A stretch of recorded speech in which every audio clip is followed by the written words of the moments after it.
The world is united in support of our determination to prevent Iran from developing a nuclear weapon.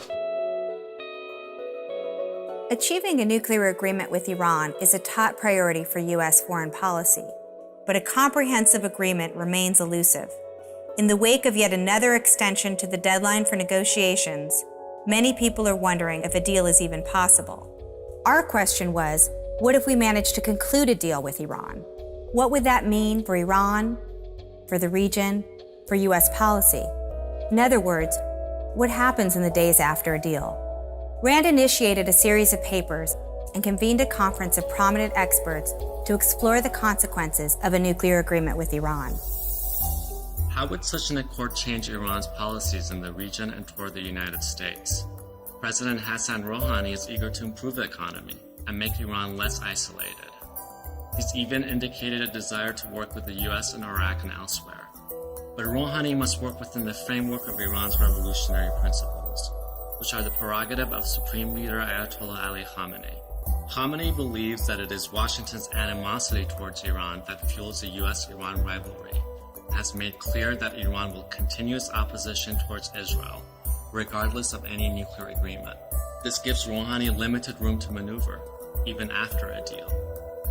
He may be able to pursue better relations with Saudi Arabia and Turkey, and while the relationship between the U.S. and Iran might become less confrontational, the resumption of full diplomatic ties does not appear realistic in the near future.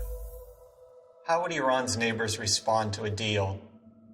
Their concerns about Iran extend far beyond the nuclear issue. They might not welcome a deal, but our assessment is that they're more likely to adapt to one than attempt to derail it.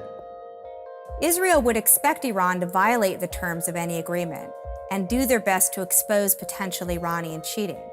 But a deal widely accepted by the international community would make an Israeli military strike unlikely, especially because the Israelis are already divided on the utility of military action.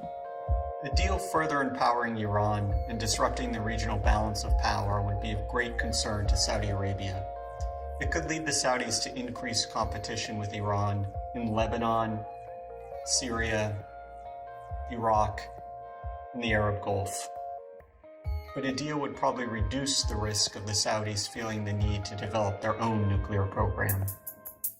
A nuclear deal could provide an opening for the United States to rethink its policies in the region. Economic sanctions would provide both the carrot and the stick. Rewards if Iran complies, and costs if Iran violates the agreement. In the aftermath of a deal, the U.S. will have to reassure anxious allies in the region, but avoid undercutting Iran's support for the agreement.